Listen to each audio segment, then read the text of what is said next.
Papo no Tucupi. Oferecimento Líder, tem tudo para você.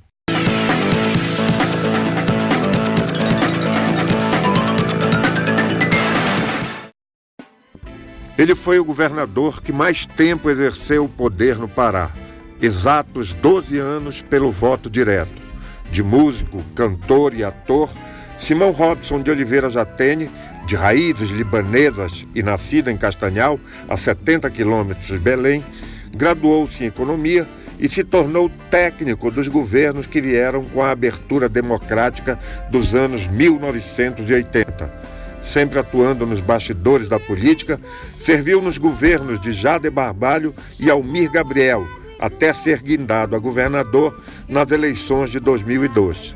Hoje, aos 70 anos e com 5 estentes nas coronárias, Jatene é o convidado deste Papo no Tucupi. Nossa conversa foi gravada no Hotel Princesa Louçã, onde chegou sozinho em um carro de aplicativo. Recebemos hoje, aqui no Papo no Tucupi, o ex-governador Simão Jatene, que vem conversar com a gente sobre um pouco de vida, de política também, né? Jatene, lá na juventude, alguma vez você pensou na vida que poderia ter sido governador do Pará por 3 vezes e pela via direta? Bom, antes de tudo, eu quero te dizer da alegria de estar aqui. E tem várias razões, né? Acho que Tito é um velho conhecido e companheiro de muitas histórias também. Então, Tito, é bom te rever e te ver bem, né? Enfim, nesses tempos tão complicados que vivemos. Mas deixa eu te dizer, claro que não, como menino criado em Castanhal, eu nunca imaginei não só ser governador, muito menos 3 vezes. Eu jamais imaginei participar de processo eleitoral. Meu projeto de vida não tinha absolutamente nada a ver com isso. Meu grande sonho enquanto garoto, tá? Pode parecer estranho para alguns, um garoto do interior, sonhar em ser músico. Meu grande sonho era ser músico. Tanto que eu brinco com as pessoas mais próximas, mais chegadas, eu digo que eu sou geneticamente músico, eu tentei ser intelectual e terminei político. Mas, na verdade, o projeto era música. O primeiro festival eu participei, eu tinha uns 16 anos, 17 anos. Vim de Castanhal para cá, para Belém, num caminhão, eu me lembro como se fosse hoje, inclusive, era um caminhão que carregava caranguejo, mas foi o único meio de transporte que eu achei para vir. Então, foi uma coisa, nunca tive nenhuma pretensão partidária, política, eleitoral. É claro, como uma parte razoável dos jovens da minha geração, né, acho que se viveu um momento de muita atividade política, mas isso não necessariamente. A música que eu fazia era uma música política, inequivocamente. Uma música de protesto, né? Claro. Na verdade, a primeira música que eu fiz, eu recordo, a primeira frase da música era Sul e Norte, uma só semente na qual se fez um corte. E o título era Unificação. Né? Participou do festival dos anos 60, não é isso? Isso. Né? A final dos anos 60, a transição para os anos 70. E era um pouco isso, ou seja, a discussão, por exemplo, da desigualdade, né, era uma coisa muito forte e foi uma coisa que me acompanhou a vida inteira. Você era um homem de esquerda? Ou seja, eu te confesso, uma geração Tito, da ditadura, né? 60, 70. Eu te confesso uma coisa, eu acho que o rótulo é sempre diminui, encolhe a pequenas coisas, né? Eu te diria o seguinte, eu sempre tive mas em tudo que fiz na vida, muito marcado por 2 coisas, né? Como é que se reduz pobreza e como é que se reduz desigualdade? O líder tem tudo pra você. O líder tem tudo pra você. Tem magazine, farmácia, tem moda, tem padaria, atacado e buffet, tem ótica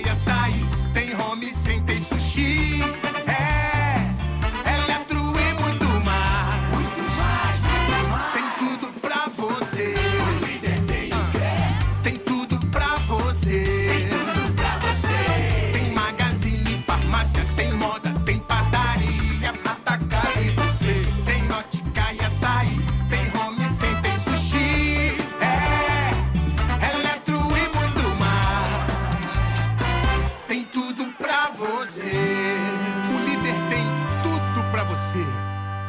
E quando eu falo essa coisa da pobreza, da desigualdade, as pessoas têm mania de achar, não, que é chique dizer que eram muito pobres. Não, a gente teve uma vida de classe média, de interior, tá certo? Como eu te disse, filho de um comerciante libanês bem-sucedido para a cidade e para aquele tempo. Tanto que, por isso que eu sempre faço essa comparação, dizer que não tinha, a casa não tinha água encanada, tá certo? E quando você resolve ir para Belém? Mas aí, essa coisa da desigualdade, para mim, foi sempre muito presente, tá certo? Como não tinha ginásio, tá? A mamãe, muito preocupada com a questão da formação, de que a gente continuasse estudando, porque a maioria dos meus colegas parou aí, terminava o primário e aí engata na vida, né? Ou então alguns vinham para casa de conhecidos, parentes, mas era um ou outro para fazer ginásio. E aí o papai, junto com a mãe, resolveram comprar uma casa aqui em Belém, tá? Para os meninos, como a gente falava, né, virem estudar. Né? E eu vim nessa leva quando chegou o meu tempo. Nós éramos 9. Né? Perdi 2 irmãos já, somos hoje 7. E eu sou temporão, porque, na verdade, em relação ao meu irmão mais velho, eu tenho 9 anos de diferença. E tenho uma menina 1 ano mais nova do que eu. O papai era bom de conta. Eu tenho 4 irmãs, não vou te dar um dado, tá certo? Eu tenho 4 irmãs que fazem aniversário em 6 de outubro. 4 irmãs? 4 irmãs que fazem aniversário em 6 de outubro. Mirava certinho? Mirava, a pontaria era um negócio certo, tá certo? O turco lá era firme nesse negócio, então o 6 de outubro, né, a última tem 15 anos de diferença para a anterior. Então, uma estava fazendo 15 anos, no dia dos 15 anos, a mamãe estava indo para o hospital para ter a minha irmã mais nova. E o teu pai tinha consciência política daquele momento, principalmente quando você vem para cá nos anos 60, não é isso? E tinha que o país estava vivendo a ditadura e que... Não, o papai não tinha nenhuma... Imagina o seguinte, o papai foi um jovem que veio do Líbano, né? Volta o que é isso? Estou falando o primeiro quartel do século XX, né? Para a Amazônia. Então, ele veio para cá, para o interior, e foi mascate. A ideia do comércio, realmente. Então, ele não tinha maior participação partidária. Eu recordo isso, sim. Castanhal, os comícios, na verdade, e a mamãe dizendo, esconde debaixo da cama, porque comia bala no comício, tá certo? De vez em quando você tinha comício, onde a bala... Já era época barata e Assunção? Não, isso, tá certo. Eu sou de 49, entendeu? Eu era um garoto de 6 anos, 7 anos, e a mamãe botava debaixo da cama, esconde, cuidado, não sei o que, aquela coisa toda. Então, eu te diria até que não só não tinha maior participação política, como eu não tive na família ninguém antes que tenha tido qualquer inserção política. Como é que você vai parar na política? Vai eu saber. Música? Tinha algum parente músico? Alguma? Também não. Aí o que eu te diria é o seguinte, aí o que eu te diria é o seguinte. Música existia, aquela coisa, a mamãe cantava, minhas irmãs cantavam, mas uma coisa muito família, nada, nem de longe, passando pela ideia de ser músico, coisa desse tipo. E aí tem uma história que eu te confesso que me marcou muito. Eu, muito jovem, eu engraxava sapato das minhas irmãs, aquele negócio todo, e com isso ganhava algum dinheirinho. Né? E a ideia até então, o que era? É que o menino que se metia com o negócio de música, violão, não podia dar certo de jeito nenhum. Né? Ia ser malandro. Malandro, não podia dar certo. E eu terminei devia ter meus 14 anos, 13 anos, talvez um pouco mais. Juntei dinheiro e comprei um violão. Lembro como se fosse hoje um Giannini preto. Tá? E aquilo criou um certo rebuliço na família, né, no caso. Por que Simão Robson está se metendo no negócio de música, agora resolveu e tal? E teve uma parada que foi um negócio assim... Eu passei praticamente os primeiros dias sem largar o violão, o tempo que eu pegava, estava agarrado com o violão, sem ninguém para ensinar também, nada disso, mas agarrado com aquele negócio. E chegou uma hora, 1 da noite, não lembro qual foi aí realmente o dia da semana, que eu dormi e deixei o violão embaixo, na sala, né? E no outro dia de manhã, o violão tinha desaparecido. Roubaram. Essa foi a conversa da época, que tinha entrado um ladrão em casa e que tinha roubado só o meu violão. Tá? E, ironicamente, tinha deixado uma garrafa de cachaça no pátio da casa. Óbvio que isso foi uma revolta enorme e eu terminei comprando um outro violão. André, mas você já chega aqui em Belém, e eu me lembro daquela época, do final dos anos 60, eu era garoto, e começo dos anos 70, você chega aqui com umas músicas, participando de festivais, com músicas de protesto, tocando um violão para cima, inclusive homenageando Che Guevara, que tinha morrido na Bolívia, né, sido assassinado na Bolívia em 67 ou 68. E por que você diz assim, eu não quero mais ser compositor? Ou diz assim, eu não quero mais seguir nessa trilha. Aí você vai ser cantor do Guilherme, né? Guilherme Coutinho, para quem não conhece, é um grande músico do Pará. Sim, foi um belo tempo. Né? Eu toquei na noite durante 5 anos, praticamente. Né? Mas essa história, deixa eu te dizer, nós ganhamos um festival, também, né? Fez. Fomos diretor musical da peça A Pena e a Lei, que representou o Brasil no Festival Latino-Americano, Festival Universitário Latino-Americano. Né? Foi na Colômbia, em Manizales e tal, e eu era o diretor musical. E terminei entrando meio de gaiato como ator, e aí também tem uma história nisso. Porque a pessoa que fazia um papel, ainda bem que era uma ponta, tá? Adoeceu, não pôde viajar, e como eu era o diretor musical e eu participava muito intensamente, não tem tu, vai tu mesmo, então tu vai ter que fazer esse papel. Não tinha mais tempo de preparar alguém e até tirar a documentação, não era simples você sair. Eu me lembro que me fizeram tirar a barba para poder sair, eu não podia sair de barba, aquela coisa toda. Mas enfim, eu continuei compondo, mas onde é? Eu ganhei um festival aqui, não sei se tu te recorda, com uma música que falava sobre a ida do homem ao espaço e tudo mais. Sim, Lunave. Lunave, exatamente. Lembro, no ginásio do Remo. Isso. Aí nós fomos representar o Pará, fomos para a final do Festival da Tupi, no Rio de Janeiro, tá certo? Sim. No Teatro Municipal. Ali eu desisti de continuar. Por quê? Tito, pode parecer uma coisa romântica, mas eu acho que a gente chega numa certa idade que você pode se dar o direito de admitir algumas questões importantes para a sua vida. Para mim, a música era a coisa mais importante que eu fazia. E eu achava que com a música eu podia contribuir para mudar o mundo. Volto para a história da pobreza e da desigualdade. Eu achava que com a música era o caminho que eu usaria para isso. Tá? Cheguei no Rio, então, cheio de sonho. Né? E aí, uma das pessoas, eu não vou citar aí os nomes, um artista à época que era um dos diretores do festival, se virou por isso. Tua música é muito boa, não sei o quê e tudo mais, eu tenho a pessoa ideal para... Eu e o Parloureiro. Eu tenho a pessoa ideal para cantar a tua música. Aí eu peguei, legal, tudo bem, fiquei todo empolgado com aquela história.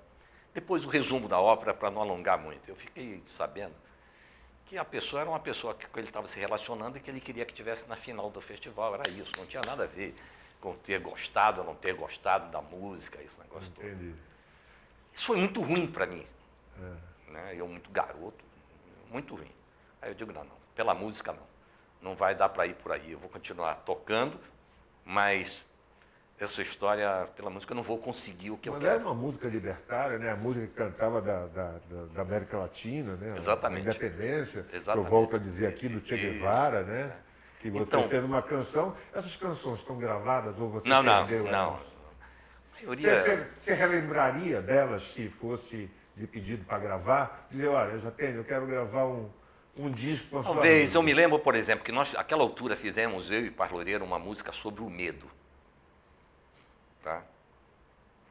E, para tu teres uma ideia, era mais ou menos o seguinte: você mesmo onde está, pode o medo comprar. Na farmácia, no bar, pode comprar, todos querem vender. Vendem medo ao amor, vendem medo ao calor, vendem medo, o medo só vender. Medo em goma de mascar, medo em latas, caviar, medo em eletro, nuclear, enfim. Quem quiser venha também, compre medo enquanto tem. Quem quiser venha também, crediário diz amém. Compre o medo enquanto tem, promoção especial nesse meu jingle final. Medo em todo sabor, toda cor. Então, era essa coisa, eu te diria, para a gente, àquela altura, a música era um caminho de você construir um outro tipo de sociedade, menos desigual, uma sociedade, enfim, mais fraterna, mais justa. É uma coisa meio no embalo da Tropicália, né? Que surgia naquele Também, tempo, né? também. 68, Também. que era uma retomada da Semana de Arte Moderna Moderno. de 22, Isso, né? exatamente. Então foi uma fase, eu acho que muito rica. Agora, é muito importante, eu acho o seguinte: Belém viveu isso muito intensamente. Teu irmão Paulo está de cabeça nessa história, fazendo coisas belíssimas. Galdino, um sujeito que tinha as músicas Partiu aí há belíssimas. poucos meses. Pois é, belíssima.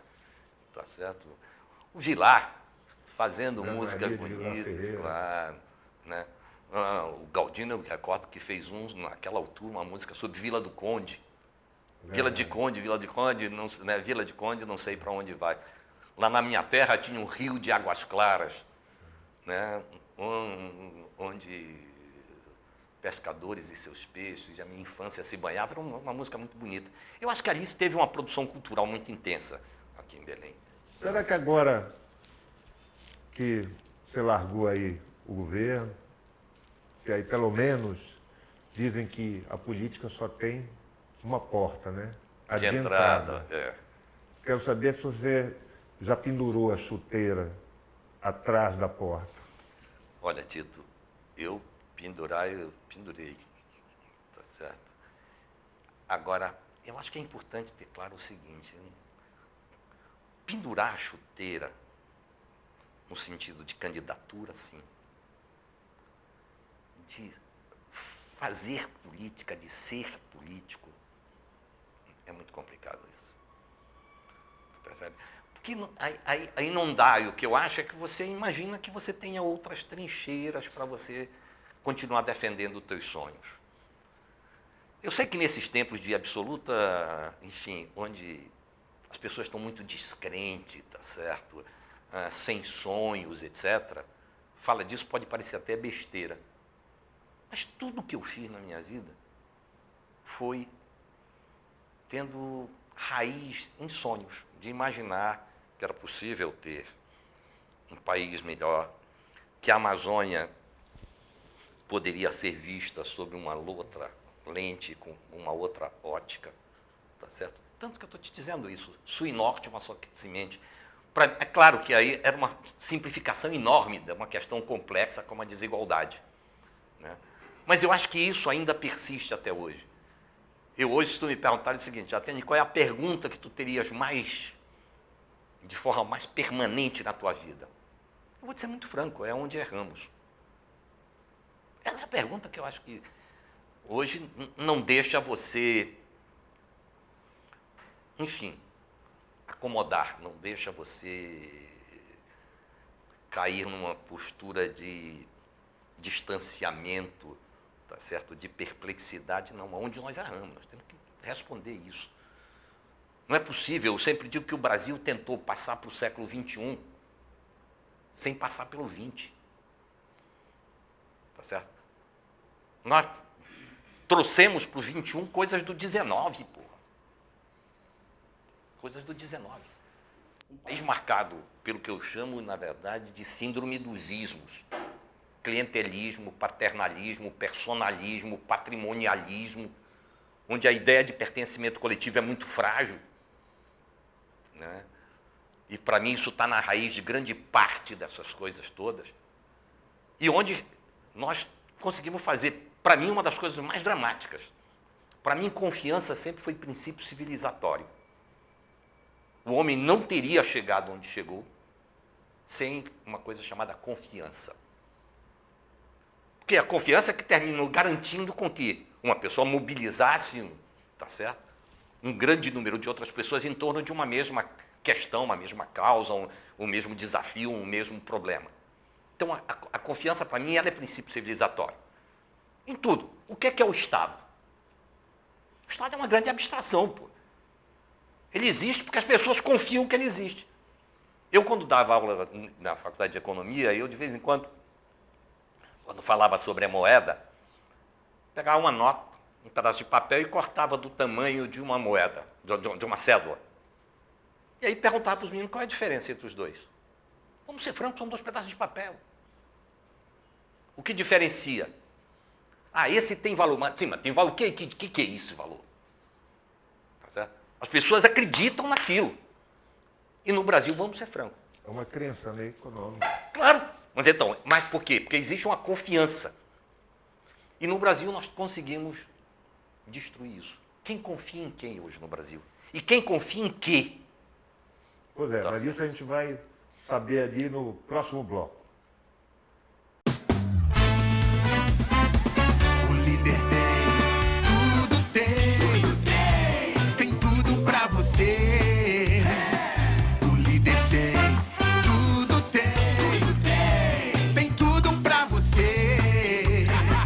Tem magazine, farmácia, tem moda, tem padaria, atacado e buffet, tem ótica e açaí, tem home center, sushi, eletro e muito mais. Muito mais. Tem tudo pra você. O líder tem tudo pra você. Tem tudo pra você. Tem magazine, farmácia, tem moda, tem padaria, atacado e buffet, tem ótica e açaí, tem home center, sushi, eletro e muito mais. Tem tudo pra você. O líder tem tudo pra você. Jatene, o que é governar? É prazer, poder ou são os dois juntos? Eu te diria o seguinte, eu acho que o poder você pode brigar por ele ou exercê-lo numa tripla dimensão. O poder para ser, tá certo? Que é aquela coisa da vaidade absurda de você, eu sou, né? Sabe com quem está Cada assim falando? é bom ou não? Ou assim de ter o poder, ter Não, pois é, por isso que eu te digo, popularidade. tu pode exercer na dimensão do poder para ser, o poder para ter, naquela perspectiva de que o poder vai te trazer a porta da fortuna lá, do Silvio Santos, essas coisas todas, e o poder para fazer. Ou seja, quando se fala o poder da fortuna, o poder via corrupção. De você, porque não tem essa coisa, bom, a gente pode até depois discutir um pouco mais isso, eu sempre digo o seguinte, o exercício do poder, se você não tiver a compreensão dessa tripla dimensão, e não tiver, tá, escolhas prévias no sentido de valores, etc., isso é um complicador enorme. Tá? Então, o poder para ser é que você precisa o tempo inteiro que as pessoas fiquem te bajulando. Tá? É bom isso ou é ruim? Para mim é péssimo. Porque uma bajulação significa necessariamente a não sinceridade. Tá, claro, tá certo? Tá? Então, é o tipo da coisa que você volta de novo. E, para mim, essa não sinceridade está muito nessa coisa da perda da confiança. Ou seja, nós estamos vivendo, para mim, um momento crítico nisso. Né? Eu até tenho dito claramente o seguinte, que eu acho que o exercício do poder, por muito tempo, ele não é saudável. E onde se errou? Tá certo? Não é saudável, na verdade, nem para quem exerce, nem para a sociedade onde ele é exercido. Hoje eu acho que eu dou conta, até brinco isso em casa com filho, neto, porque que os reis, a maioria, eram malucos, pô. Tu tinha metade da corte querendo matar o cara. E tinha outra metade querendo que ele continue rei, mas não é por outra razão, não. Porque quer tirar vantagem dele continuar rei. Luís XIV não foi burro, levou todo mundo para Versalhes, né? Quero ser o amigo do rei, tá certo? Então, como é que você pode ser uma coisa saudável isso? Agora, o complicado é tu imaginar que alguns séculos depois, tu ainda tenhas isso muito forte, né? Então, para mim, essa coisa do governar é um desafio permanente, dependendo das tuas razões, dos teus princípios, do que te motiva. Eu te diria que é uma sucessão, pelo menos para cá, não sei governar em outro lugar, mas deve ser isso, de alegrias, mas também de frustração. Muita? Muita. O que é que te frustrou mais nesses 3 mandatos? Deixa eu te dizer uma coisa. Até por formação ou deformação, tá? Eu sempre tive muito claro que o equilíbrio fiscal era um pressuposto para você fazer as coisas. Nós avançamos muito nisso, muito. Né? Por outro lado, eu acho que isso nos permitiu fazer, sem nenhuma hipocrisia, tá? Muita coisa. Quando eu comparo o que foi feito olhando para trás, eu acho que se fez muito. Quando eu comparo isso com o que precisa fazer, eu acho que a nossa distância de uma sociedade moderna, tá certo? E volto para a questão da pobreza e desigualdade, é tão grande que aí essa é uma sensação frustrante. Vou te dar um exemplo. Quando nós assumimos, o Pará tinha 3 grandes hospitais públicos. A Santa Casa, o Orfeu Loyola e o Hospital das Clínicas. Tu imaginas um estado da dimensão do Pará com 3 hospitais públicos apenas, e todos 3 em Belém. Volto para a história de eu ter me criado no interior.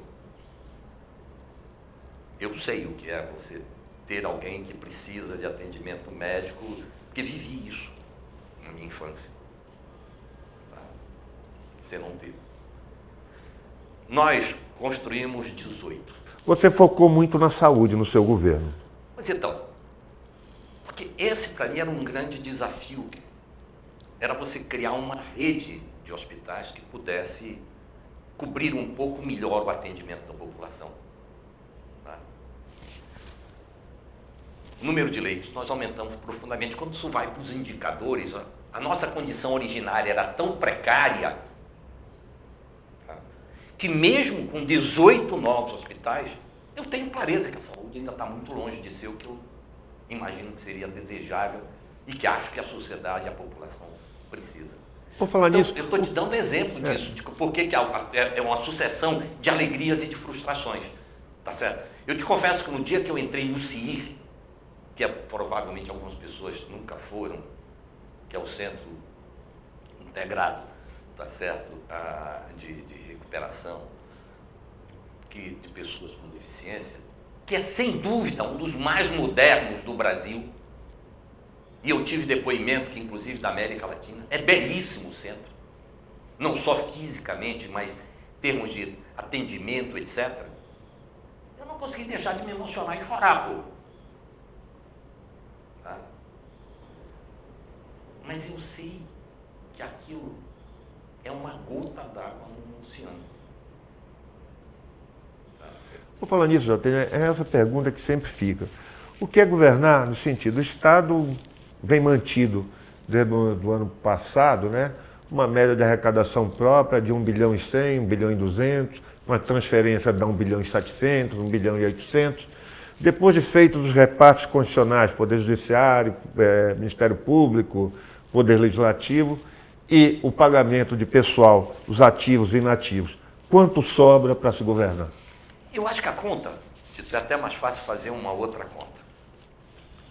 Quando tu pegas o orçamento do Estado, tá, e divide pela população do Estado, ou seja, pelo número de pessoas, pelo número de habitantes do Pará.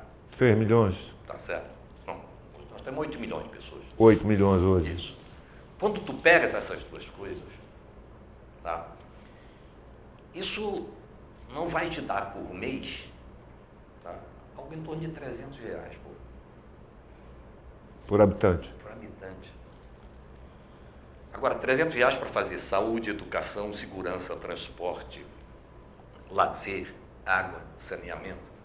Então, quando eu te digo que eu discuti a questão do sul e norte, uma só semente, para a qual você fez um corte e tal, sei lá, eu estou com 70, eu tinha aí o que? Há 50 anos atrás, 50 e poucos anos atrás, nós avançamos nisso, mas avançamos muito pouco. Isso faz parte do debate político, né? Inclusive o atual governador diz que você deixou o Pará muito ruim nessa área. Pois é, aí é a opinião dele contra a opinião da Secretaria Nacional do Tesouro Nacional, tá certo, da STN, é a opinião dele contra a opinião de um conjunto enorme de instituições. Agora, eu propus que a gente debatesse isso. Porque um pouco, de novo, volta aquela tal história de você achar que a esperteza é mais importante do que a sabedoria. Em que sentido? No sentido de que se você for esperto e ficar repetindo uma mentira, aquela mentira vira verdade. Eu continuo achando que mentiroso é mentiroso sempre, tá certo? Se ficar repetindo a mentira, vai ser uma mentira de um mentiroso. A verdade não, uma hora vai vir à tona. Como é que eu imagino o seguinte? Como é que o Estado ficou quebrado, já que tu levantaste essa questão? Um Estado quebrado que, não atrasou o funcionalismo. A maioria dos estados brasileiros teve graves problemas para pagar o seu servidor. Rio Grande do Sul, Rio de Janeiro. Rio Grande do Sul, Rio de Janeiro, Belo Horizonte, Minas, tá certo? E, enfim, grandes estados tiveram problema. Nós rigorosamente pagamos sem atrasar, não mudar nem de mês. Como é que o Estado quebrado, tá certo? Nunca teve problema no pagamento dos seus servidores. Como é que um Estado quebrado, tá certo? Como tentaram em um certo momento, depois viram a besteira que estavam dizendo, tá? Quando disseram que tinha ficado um rombo de 1 bilhão e 400 milhões, não entender nada. Eu não entender nada. Na verdade, não sabia nem o que é resultado primário dizer isso. Precisa saber conceitos. Se tu não souber conceito, vai usar mal o conceito. Se usar mal o conceito, vai dizer besteira. Então, o que é fato? Tá certo? Tu achas que se a gente devesse 1 bilhão e 400 na praça, tá? Tivesse ficado esse rombo, tu não tinhas aí uma crise dos credores tentando se apossar do Estado? Podem até se apossar por outra razão, mas não é por causa disso. Ou não? Cadê essa crise na sociedade? Como é que, na verdade, o Estado quebrado, e quantas obras foram inauguradas já nos 2 primeiros meses de mandato? Não daria tempo sequer para licitar. Então, eu te confesso que eu preferia não avançar muito nisso, não é por nada não. Porque, putz, eu acho que tem... Como é que o Estado é quebrado? Deve ter ficado, inclusive, para ficar mais ou menos claro para a sociedade, já que se mexeu nesse tema, porque eu acho que a política tem que ser feita com um outro grau de qualidade, rapaz. O debate tem que estar num outro nível. Eu não estou dizendo que eu acertei tudo.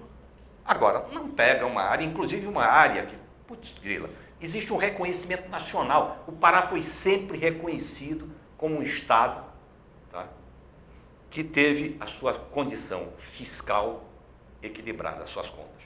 E tem um dado, e aí eu desafio. A Secretaria do Tesouro Nacional distribuiu para todos os estados, para os governadores eleitos, um manual que ela chamou de... Enfim, não sei se é manual do governador, algo desse tipo.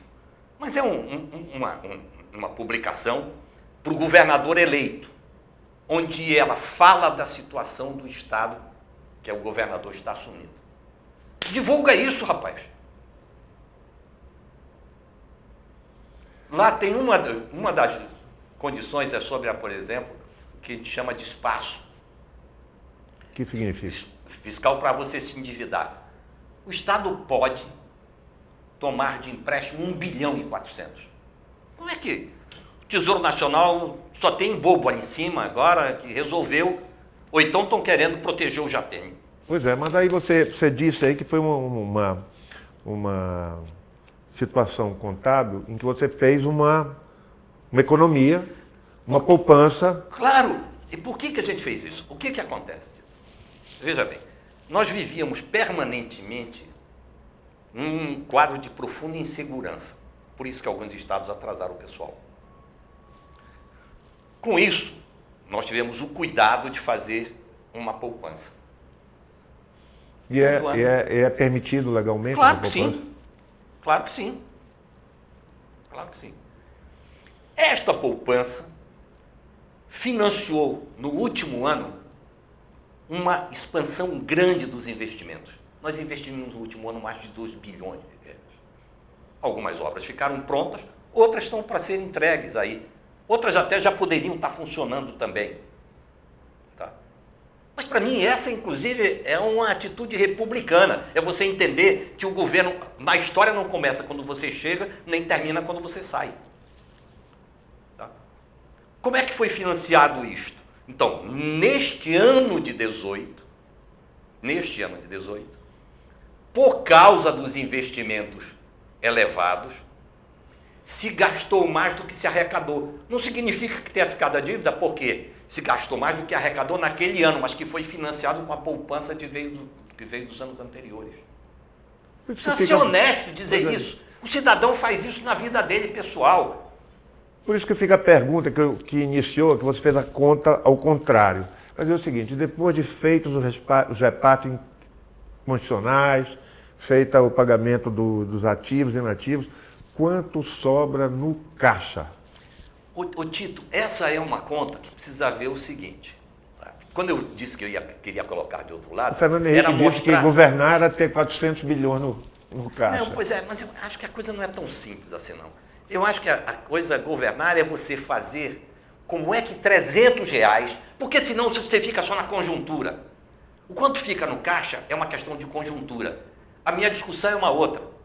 O Pará não vai ser nunca o que ele pode e deve ser enquanto ele tiver 300 reais por habitante por ano, por mês, para fazer saúde, educação e segurança.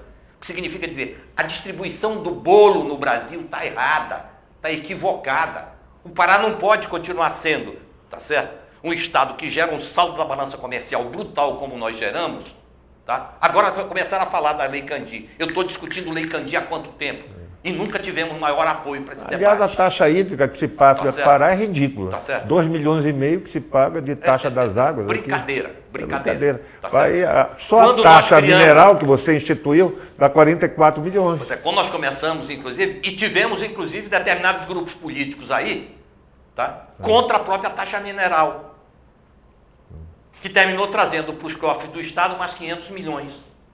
Então, enquanto nesse Estado nós tivermos, primeiro, na visão de alguns políticos, tá, que o quanto pior é melhor para que possam assumir e manter o poder, nós vamos penar nisso. Segundo, enquanto nós não entendermos que se nós não formos capazes de nos unir em torno de grandes teses para fazer com que o Pará seja visto nacionalmente com outro olhar, vamos ser franco, quanto custa a mensalidade de uma escola privada? Mais de 300 reais, né? Então, com 300 você vai fazer saúde, educação, segurança, transporte, lazer, água, saneamento.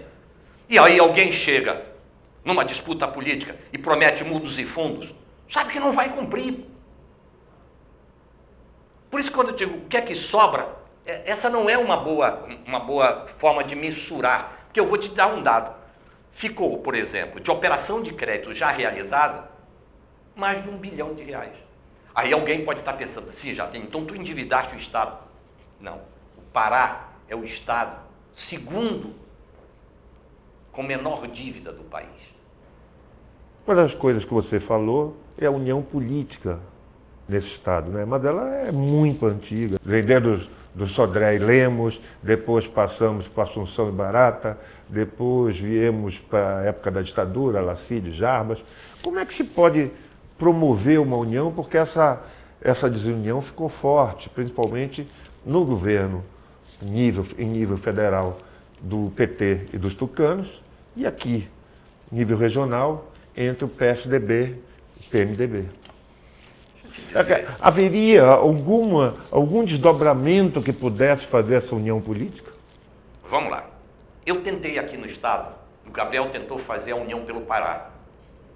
Lembra disso? O ex-governador Almir Gabriel, Almir Gabriel tentou eleito fazer, pela primeira vez em 1994. Tentou fazer a União pelo Pará. Foi uma coisa que avançou muito pouco. Eu discutia com o Gabriel dizendo o seguinte, que eu achava que nós não tínhamos maturidade política para fazer uma união. Mas a minha aposta é que a gente teria maturidade política para fazer um pacto. Porque um pacto você pode fazer em torno de determinadas pré-condições. Específica. Mais específica. A união seria uma coisa muito mais global, que exigiria uma identidade maior entre as partes. O pacto não. Pode ser uma coisa feita em torno de determinados pontos, e isso eu acho que era possível. Até isso, rapaz, eu tive uma enorme dificuldade de fazer. E aí entramos naquela discussão. Como é que tu faz pacto, na verdade, ou união, se tu tens um grupo discutindo o poder para fazer e o outro grupo discutindo o poder para ser e para ter? Aí só tem um jeito. É você ter uma aposta de que a sociedade, avançando e amadurecendo, ela passe a ter um nível de cobrança mais firme, tá, da classe política. O líder tem tudo pra você. O líder tem tudo pra você. Tem magazine, farmácia, tem moda, tem padaria, atacado e buffet. Tem ótica e açaí, tem home center e sushi. Eletro e muito mais. Muito mais. Tem tudo pra você. O líder tem tudo pra você. Tem tudo pra você. Tem magazine, farmácia, tem moda, tem padaria, atacado e buffet. Tem ótica e açaí, tem home center e sushi. Eletro e muito mais. Tem tudo pra você. O líder tem tudo pra você. Eu tenho quando você resolve largar a música, e aí o país entrava já numa flexibilização maior, saindo da ditadura, eleições governamentais em 1982, e você vai junto no projeto com o ex-governador, com o governador, né? Na época, candidato a governador, Jado Barbalho, numa aliança com Alacide Nunes, que tinha rompido com o Passarinho, e aí você parece que entra na política de vez, e começa exatamente com o Jado Barbalho, que hoje, digamos assim, é o adversário preferencial do PSDB e vice-versa. O que é fato? A gente precisa lembrar os tempos. Ali você tinha dois caminhos, certo? Um, que era a continuidade do autoritarismo, Que representava o tá certo? projeto do E Passarinho do outro, PDS. que está certo, que juntava todas as forças que imaginavam uma sociedade mais aberta, mais democrática. E, evidentemente, àquela altura, o Jader representava isto. Sim. E não só, o MDB encarnava esta figura. Porque você tinha dois partidos. A polarização é sempre muito ruim. É por isso que eu te digo. Porque ela não dá conta da... Nós temos uma vocação para isso, eu já te disse agora. Eu acho que é do maniqueísmo, né? Os anjos e demônios, esquecendo que você tem anjos e demônios em todos os grupos, em todas as correntes, em todos os partidos.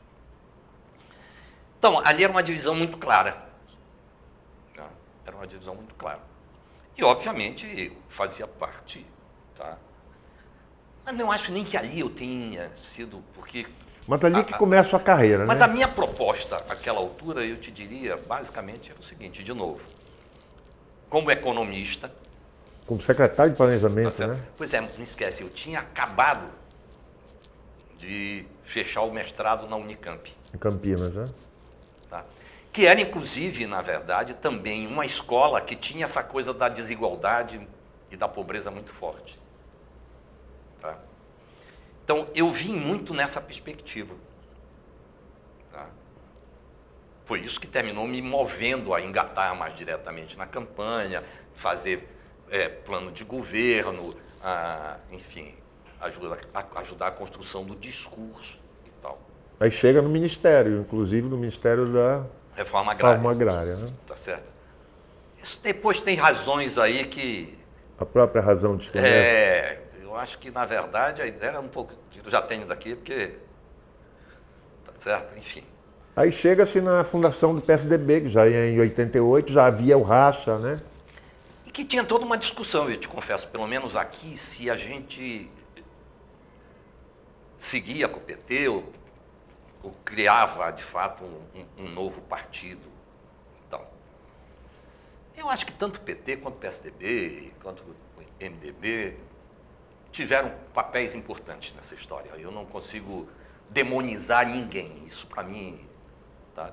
Tiveram acertos e erros. Uns mais erros do que acertos, outros mais acertos do que erros, mas todos tiveram o seu papel importante. O fato, já tem, é que naquela eleição, regionalmente, em 94, Almir Gabriel vem com a União pelo Sim. Pará. Em 98, ele praticamente se desvencilha das pessoas que o acompanharam e troca todo o governo, né? Em 98, é reeleito contra o Jade, vence o Passarinho em 94, vence o próprio Jader em 98. Em 2012, ele lhe escolhe para ser o sucessor dele. Por que ele lhe escolheu, Jatene? Uma boa pergunta. É pena que o Gabriel não esteja aqui para responder essa história, porque isso deu uma briga. Nossa, eu te diria que foi a primeira confusão minha e do Gabriel, foi aí. Porque, francamente, eu não queria. Eu achava que... Eu não... Volto. O meu sonho era, inicialmente, música, depois academia e depois a política, mas como alguém o quê? Que tecnicamente sustenta um projeto de sociedade. Era essa a ideia. Jamais ser candidato. E Como foi o aceite? isso acontece, inclusive, quando eu tinha colocado alguns estentes já. Comecei a colocar alguns estentes e eu disse, não, Gabriel, deixa eu continuar construindo, planejando, etc., mas não quero ser candidato, etc. Enfim. Até porque, deixa eu também te dizer, sempre em casa eu tive reação a essa história de candidatura. Reação dos filhos, reação da mulher, essa coisa toda. E o Gabriel disse, não, se não fores tu, então eu não vou apoiar ninguém, etc., e o projeto vai naufragar, porque eu não vou. E aí, pronto, me deixou sem saída. Eu me lembro daquela época que o governador Miguel Breu teria dito que havia 3 candidatos, você, o Nilson e o Hildegardo. Quem tivesse melhor as pesquisas seria o candidato. Mas parece que nos bastidores o Almir já havia decidido por você. Né? Eu te diria que o meu candidato, inclusive, era o Hildegardo. E eu tinha dito isso. E disse isso para o Hildegardo na época. Então, eu não estou aqui escondendo nada, nem... De fato, eu reagi e, olha... Ofereceram ao Hildegardo o Senado, né? Hein? Ofereceram ao Hildegardo o Foi. Senado. Rosiane lembra bem disso, o Vandencock estava mais diretamente participando disso, o Sérgio Leão lembra bem dessa história, o Orly participou também intensamente disso. E aí o que acontece? Diante da reação, eu passei uns 15 dias que não falei com o Gabriel, veio a turma do Você Deixa esperava Disso. ganhar, por exemplo, mesmo o Gabriel no governo? Porque você sempre foi um homem dos bastidores, um homem que atuava no planejamento, atuava na... As pessoas primeiro diziam o seguinte, que eu era um sujeito que não tinha jogo de cintura e que eu era muito duro nas coisas. Porque era o cara que tomava dinheiro, tomava conta das contas, vamos dizer assim. Né? Então, nunca fui para essa coisa... Mas até onde o fato de ter sido músico, ter sido crooner, Ajudou ter muito. sido cantor, compositor e ator. Ajudou muito. É, Ajudou muito. ajudou, né? Porque Muito, eu não tenho nenhuma dúvida disso. Não, ajudou, inclusive, eu te diria claramente, uma coisa que as pessoas podem não ter sonho. Eu acho que o artista é um cara que está além do seu tempo, sempre. Sempre está além do seu tempo. você acha que você fez muito pela cultura, Jatene? Eu acho que eu fiz muito pela cultura. Eu acho que, na verdade, eu mexi em coisas que umas foram compreendidas, outras não foram compreendidas. E aí depende também do próprio conceito que se tenha de cultura. Tá? Eu vou te dar um exemplo disso. Porque alguém pode estar pensando assim, tu falas que essa história do baixo pertencimento coletivo, tu fizeste alguma coisa nisso? E para mim isso é uma coisa cultural mesmo. Tá? Eu tentei despersonificar o governo. Eu nunca falei isso assim, em público. O que seria despersonificar o governo? Era mostrar que essa ideia equivocada de que nós precisamos permanentemente estar construindo o bandido e o mocinho para confrontarem, isso não é um bom caminho. Tá certo? Eu me lembro, até já comentei uma vez sobre isso, eu tive na União da República Socialista Soviética ainda quando era e não era a Rússia. Foi extremamente incômodo, rapaz, você ir no banheiro e ter a cara do Lenin. Então, como é que você vai? Não dá, tu entende? Então, eu acho que esse culto A personalidade. a personalidade é um negócio que me incomoda muito. Me incomoda muito. E não tem jeito, isso é da minha natureza. Então, o que era? Era as pessoas entenderem que o governo é maior do que o Jatene, do que o governador.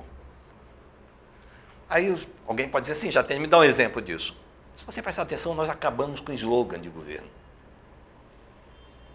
Nós acabamos com logomarca. Era a bandeira do Pará. Era a bandeira do Pará. E o slogan não tinha acabado, não. O governo já tem mais isso, menos aquilo. Acabou com essa história. Dizia, para com isso. Uma terceira coisa que foi muito, para mim, foi simbólica. Tá? Em todas as grandes obras, sempre me incomodou muito você ter uma placa com o nome do governador, do vice, do não sei quem, o secretário, etc. E aí?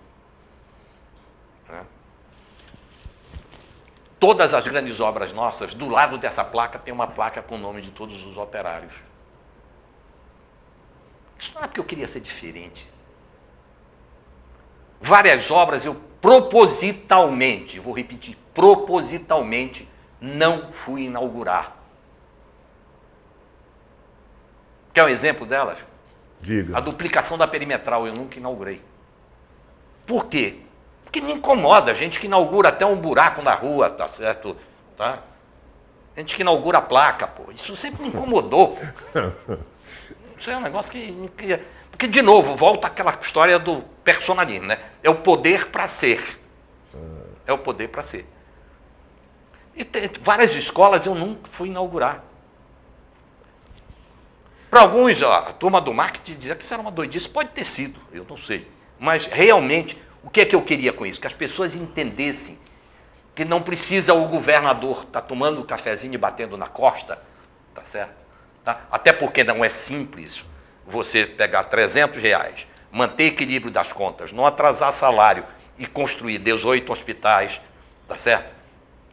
E fazer aí, tá? 4 quilômetros de ponte. O Estado tem o quê? 110 mil funcionários? 108? Mais ou menos isso. Mais ou menos Mais isso. ou menos isso. É muita gente, Tá. né? Tem, e deixa eu te dizer, nós temos uma baixa relação, pelo menos hoje, e isso foi também, diga-se de passagem, uma conquista que vem desde a época do Gabriel, uma baixa relação entre servidor por habitante. Para tu teres uma ideia, que essa é uma relação importante da gente mensurar, que é o inchaço da máquina ou não. O Pará deve ser aí o 23º, 22º estado na relação servidor por habitante. Tá? Não significa que você busca produtividade, mas sim. Deixa eu entrar aqui de volta na política.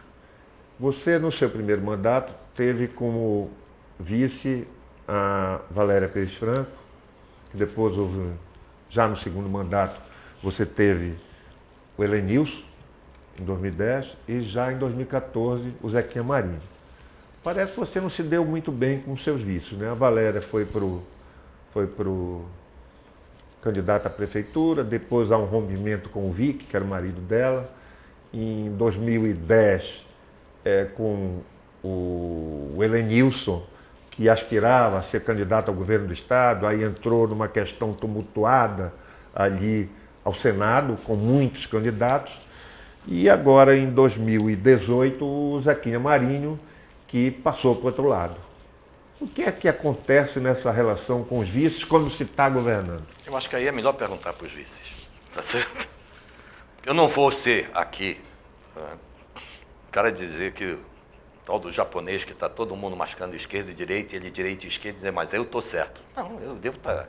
É melhor conversar com os vices sobre isso. Mas é ruim a história dos vices, porque pegar em nível Eu nacional... não tenho pessoalmente nenhum problema com nenhum deles, eu nunca tive, pessoalmente nenhum. Tito, eu tentei, de novo. Para mim, esse esforço de despersonificar o governo vai na contramão de muita coisa. E eu tentei profissionalizar muito o governo também. Muito. Pode ter certeza disso. O Zequinha Marinho Então, era uma peça importantíssima para a sucessão que veio o Márcio Miranda, né? Que perdeu, digamos assim, não feio, mas perdeu com não uma... sei qual era o projeto do percentual. Zequinha. Eu sei que a gente tinha um projeto e que esse projeto eu tentei ser fiel a ele no sentido de... Se o Zequinha sai, você era candidato ao Senado? Eu já tinha dito que eu não disputaria eleição com Flecha, em nenhuma circunstância. Mas aí não era possível fazer os dois, como o Jader fez os dois, né? Fez o Zequinha. Eu não estava preocupado com isso. Eu tinha dito até o seguinte, se fosse o caso e se isso fosse importante, eu seria candidato a estadual. Se isto fosse importante, senão eu não seria candidato a nada. Por que eu teria que ser candidato? Tu entende? É um pouco essa visão. Eu tenho alguns amigos que dizem que eu sou um acidente de percurso. Pode ser na política. Mas realmente eu não acho que necessariamente eu precisava ser candidato a senador. Isso, por isso que eu estou dando, inclusive, o exemplo. Eu poderia ser candidato até a deputado estadual. Tem que ser candidato. Ah, tem que ser. Tá bom, então eu sou candidato a deputado estadual. Eu não teria nenhum problema de ser candidato, porque eu acho que é importante ser deputado estadual. Eu acho que você puxar para o debate na Assembleia algumas questões que são críticas, não esquece aquilo que nós estávamos conversando ainda há pouco. Eu acho que o Pará precisa ter grandes teses defendidas por todos. Eu só tenho uma coisa que eu queria dizer, porque eu acho que isso é importante, sabe? Alguém pode dizer, sim, já tem, mas essa é a única forma de chegar e exercitar o poder. Não, não é não. Não, como é que eu me elegi 3 vezes? Essa é uma pergunta importante, né? Sem pompa e circunstância. Pois é, as 3 vezes que se elegeu, ganhou da Maria do Carmo por menos de 2% dos votos, né? Numa falha que ela não sabia o preço do ônibus. Ah, não dá para dizer que eu ganhei por causa disso, não. Não, Peraí, aquilo foi mas ficou marcada, aquela eleição ficou marcada naquele debate, e claro que eu estou fazendo aqui usando como uma alegoria, sim, obviamente claro. que são vários mosaicos, né? Na eleição contra a Ana Júlia, aí já foi cedeu muito mais de 5% dos votos, e também na eleição contra o Helder, ganhou em 2014 por 2% dos votos. Quer dizer, os projetos que lhe colocam como oposição mostram que existe um Pará dividido, não é isso, Jatene? Não, eu acho que existe, não é um... Eu acho muito que pouca existe... diferença, né? Pois é. Mas aí a gente não está pensando numa outra coisa que eu acho que é mais séria, né? Que é uma discussão mais profunda do próprio o que é a democracia e qual é a questão do voto na democracia. Ô Tito, numa sociedade profundamente desigual, E vamos ser francos, nós somos extremamente desiguais. Tá? A questão da democracia, ela termina sendo permanentemente solapada pela questão do poder, e poder econômico, inclusive. Vamos pegar um exemplo claro. Não causa estranheza o fato de que todo político, ou pelo menos uma grande parte dos políticos, quando se elege, a primeira coisa que imagina é ter uma rádio, uma televisão, um jornal, um negócio desse qualquer.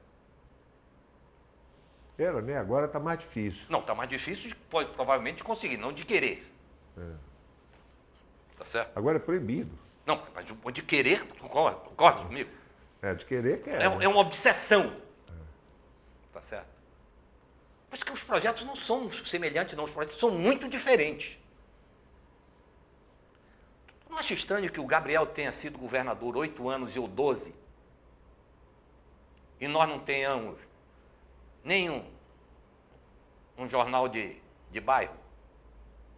Procura, eu quero que ache uma rádio minha. Ou de um preposto meu.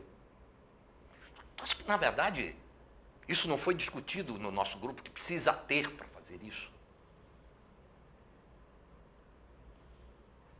Eu digo, na hora que nós fizemos isso, claro.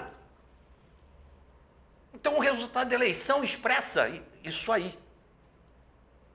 Para mim, eu acho que a grande história é o seguinte: como é que alguém, que é rigorosamente um classe média, e eu sou um classe média,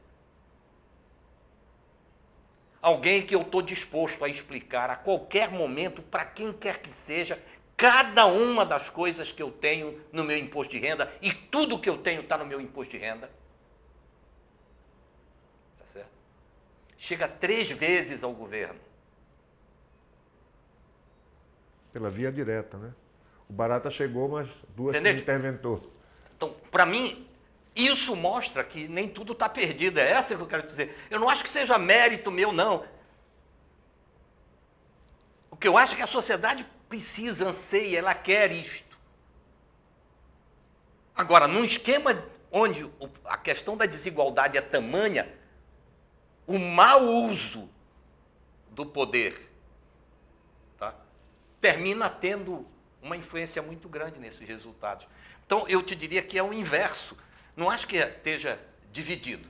Eu acho que o grande problema, lamentavelmente, né, é que a estrutura de poder do país permitiu com que se chegasse a uma construção, uma moldura, tá, que reforça quem tem poder a manter esse poder a qualquer custo.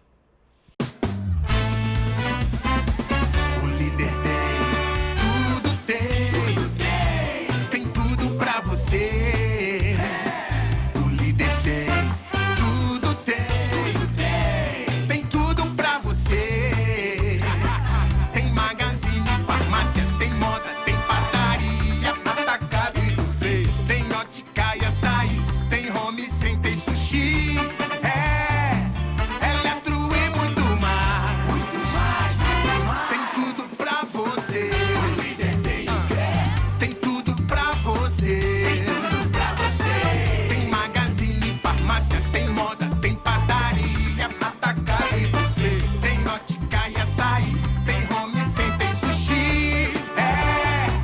Eletro e muito mais. Tem tudo pra você. O líder tem tudo pra você. Jotene, você falou em Gabriel. Uma das coisas que ainda são meio confusas na história da política aqui do Pará é aquela eleição de 2006, que você poderia ser o candidato à reeleição, mas o governador Almir Gabriel teria exigido ser o candidato e você se afastou. Ou seja, de alguma forma, quando diz teria exigido, teria lhe barrado a ser candidato. Até onde isso é verdadeiro? Primeiro, eu acho que é bom tu fazer essa pergunta, Tito, porque isso permite repor ou desfazer até uma maldade histórica com Gabriel. Não é verdade isso. Mas não é mesmo.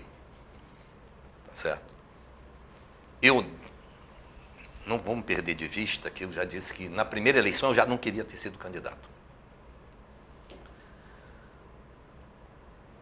E eu fui muito claro que eu só seria candidato, eu sempre fui contra a reeleição.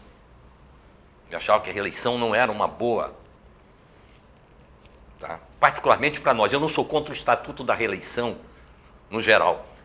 Mas se eu estou preocupado em despersonificar governo, se eu estou preocupado em passar a ideia de pertencimento coletivo, se eu estou preocupado com essas coisas, eu não posso ter algo que cristaliza em alguém o poder, tá, como razoável.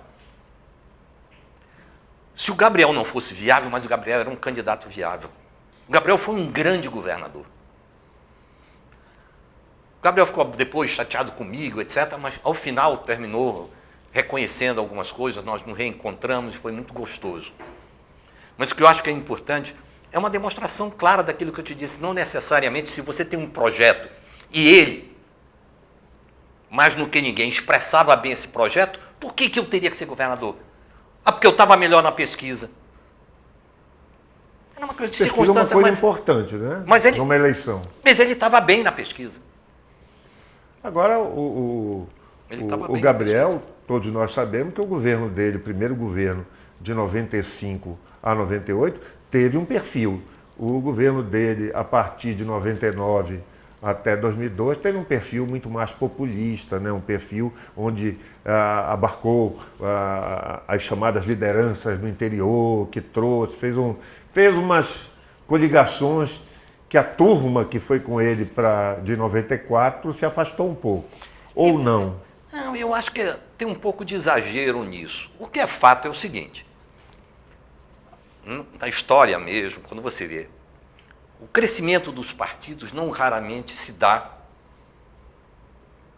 paralelamente a uma perda de identidade, uma perda, tá certo, de razões que lhe originaram. Esse é um grande nó.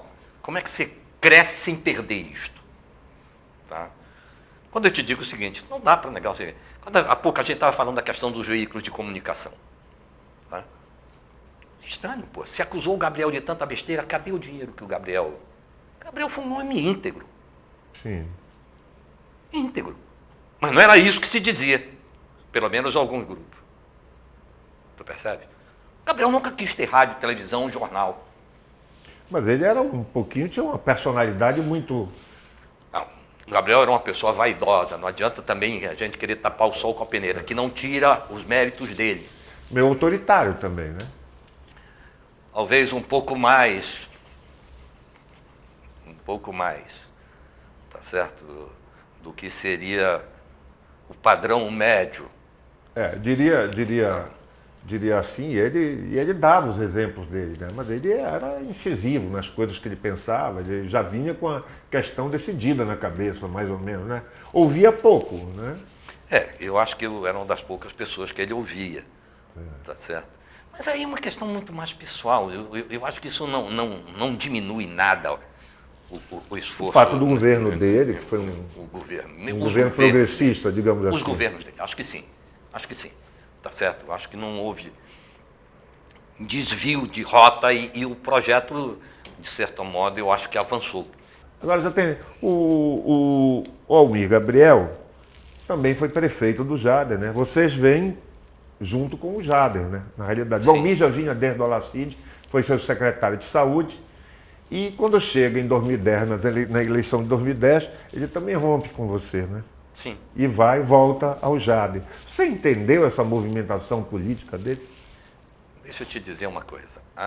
Como movimentação política, não. Eu entendi, tanto que durante todo esse período, você jamais vai encontrar uma fala minha agressiva ao Gabriel. O Gabriel viveu dramas pessoais muito graves, muito sérios.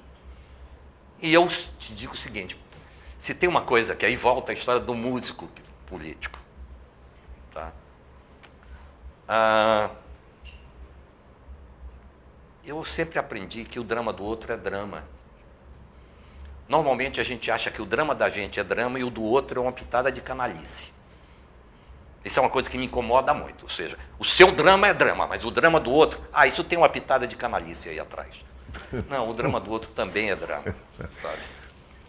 Então, você tem que entender isso. Aí eu pergunto agora, voltamos ao Pará de agora. Estamos aí vendo o governo Helder Barbalho fazendo realizações, principalmente em relação ao acordo com a ponte que vocês construíram, da alça viária, que houve um acidente, aí já falaram que a ponte estava ruim e agora vai se construir uma nova ponte lá. Ao mesmo tempo, Vão construir onde? É a ponte do Moju, né? Ah, não, mas não foi aquela que a balsa bateu e tal? A balsa bateu. Ah, sim. Que a balsa bateu com um acidente, agora vamos construir com umas defensas que tenham... E consideram um acordo com a Vale do Rio Doce, que depositou mais de 100 milhões de reais para reconstruir essa ponte. Ao mesmo tempo, ele inaugura os hospitais, que veio de uma gestão, digamos assim, passada, e dá um rumo, digamos assim, novo para o enfrentamento da segurança. O que é que diferencia o seu governo do governo Helder Barbalho, pelo menos na campanha política e pelo que está acontecendo agora? Primeiro, eu te confesso que tem algumas coisas que nós não temos a mesma opinião, e mesmo nisso que tu estás colocando agora, né?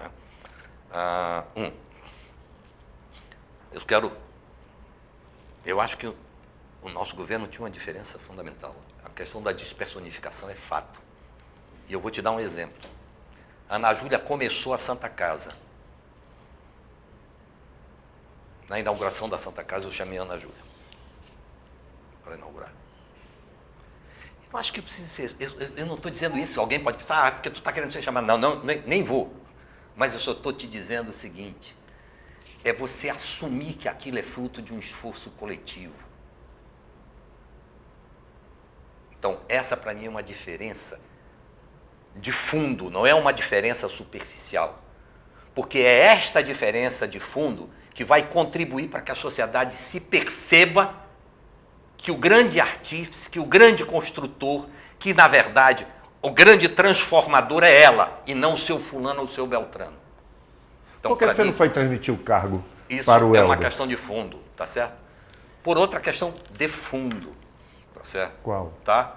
Não dá para você imaginar, tá, que alguém que fica lhe desqualificando e não discutindo as coisas politicamente, por que eu vou criar constrangimento para ele e para mim? Você acha que haveria constrangimento na transmissão de cargos? Não sei se haveria ou não. Eu quero te dizer o seguinte, as diferenças são muito grandes, não são diferenças pequenas, não. Tá certo?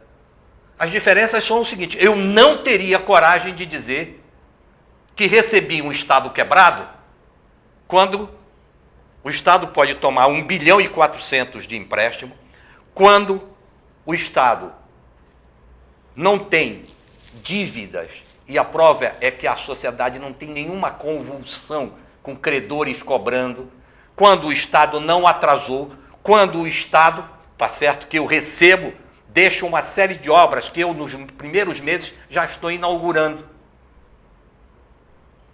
Então as diferenças são grandes. Não é uma diferença só pessoal, não. É uma diferença de noção de como fazer política. Tá certo? Isso, para mim, me incomoda profundamente. Não é o Jatene.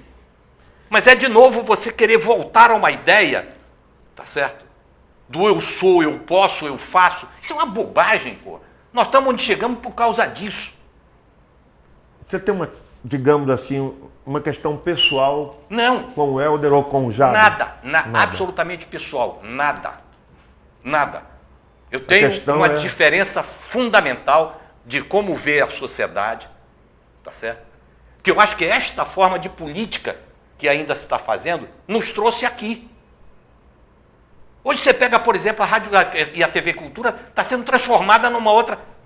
Compare isso com o que eu era no nosso governo, rapaz. Eu jamais utilizei a TV Cultura e Rádio Cultura para propaganda do governo. Porque eu acho que não é esse o papel da Rádio Cultura nem da TV Cultura. Que tipo de propaganda? Tá certo? Veja lá como é que está a questão da apologia do governo. E aí tu me pergunta assim, mas você acha que você fez muito pela cultura? Não, eu acho que essas coisas precisam ser mudadas.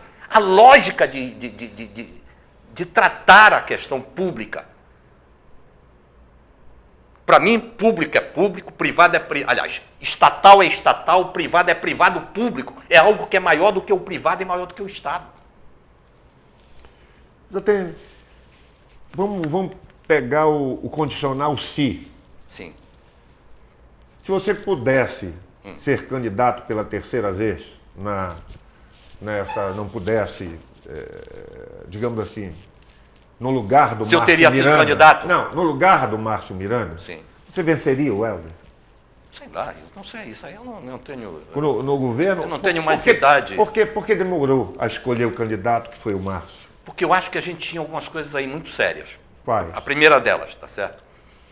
O meu entendimento é que esse grupo que deu sustentação a esse projeto até agora, tá, precisava dar sinais melhores de quem é que poderia representá-lo melhor. Tá? Eu via no PSDB algumas dificuldades, porque eu via o PSDB nacional tendo enveredado por um caminho complicado, e eu não sou de varrer coisa para baixo de tapete. Tá certo? Aquilo que eu te disse ainda agora, o PSDB viveu que os partidos grandes terminaram vivendo. À medida que você cresce, você vai perdendo alguns princípios, e isso é muito ruim. Isso é muito ruim. Tá? Então, para mim era importante, primeiro, que se renovasse também nisso. Você chegou alguma vez a pensar que o Márcio podia ganhar do Helder? Se eu não tivesse acreditado nisso, eu certamente não teria contribuído para que ele fosse o candidato. Ele terminou saindo de uma coisa mais global do que simplesmente uma invenção do Jatene. É bom que a gente tenha isso muito claro. Pois é, mas obviamente houve um desgaste do seu governo e houve um desgaste também do governo do prefeito Zenaldo Coutinho na cidade, porque a cidade sempre deu vitória ao PSDB, né? Belém. Nós voltamos a alguma coisa. A posteriori, você fazer avaliação e análise é sempre muito mais simples do que você fazer antes. Tá? Mas, para mim, tinha algumas pré-condições que eram importantes. Quais? Uma delas, o Márcio tinha uma relação com o parlamento, que era uma relação 3 vezes presidente da Assembleia. bastante rica, tá certo, importante. O Márcio tinha um histórico pessoal ético que eu desconheço qualquer coisa que desabonasse a conduta do Márcio. Mas não acho que demorou a sair candidato? O Helder já vinha fazendo campanha há mais de um ano. Aliás. Aí a gente começa a discutir uma outra coisa, de novo, tá certo? E voltamos para uma questão que eu me bato, porque eu acho que isso tem um impacto muito importante sobre a questão da democracia, que é um pouco essa questão do domínio da comunicação. Por sorte, eu acho que isso está mudando. Eu acho que a internet, acho que a questão das mídias sociais, para o bem e para o mal, elas inauguram um novo tempo. E, óbvio, isso não aconteceu só no nível nacional, isso também você teve aqui no Estado, tá? E eu acho que esse é um processo de avanço. Então, se tu me perguntar, sim, mas qual é a tua expectativa, o teu desejo? É que os políticos comecem cada vez mais a perceber isso. Quando tu estavas falando, por exemplo, sobre a figura do Márcio, o Márcio é uma pessoa sempre muito mais política. Eu tenho clareza que eu nunca fui, tá certo, objeto de paixão de nenhum político. Vamos ser francos. Tá? Fui, né? E eu tenho dificuldade para isso mesmo, e sempre tive. Tá? Sempre tive.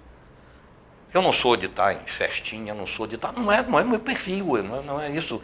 Tá? Então é uma coisa... Ah, mas a liturgia do cargo. A liturgia do cargo precisa ser vista, nós precisamos acabar com alguns mitos e alguns, na verdade, pretextos.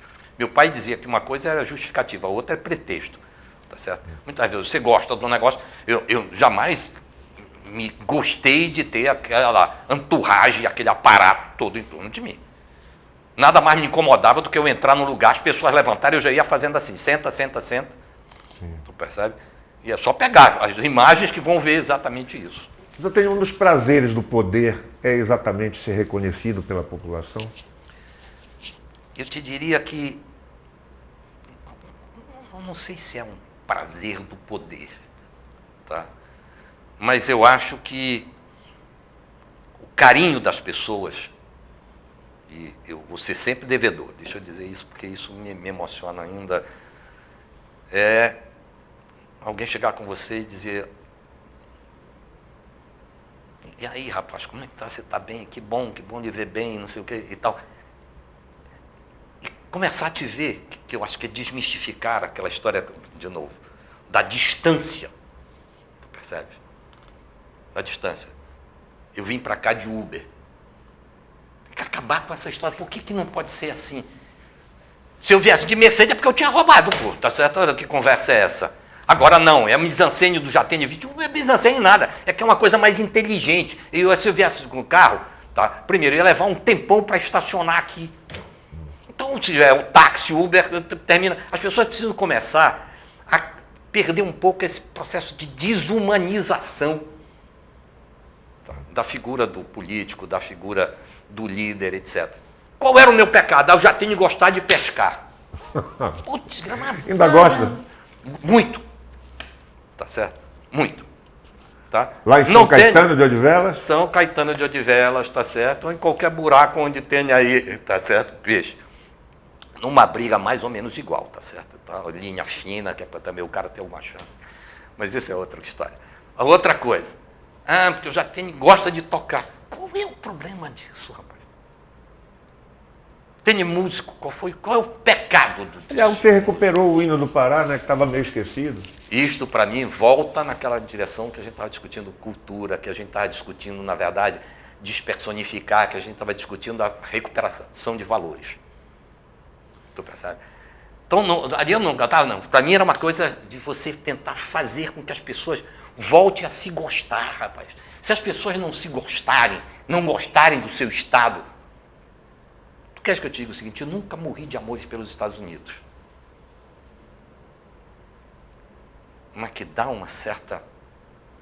Quando você passa num bairro de classe média nos Estados Unidos e vê as casas com a bandeirinha do seu país.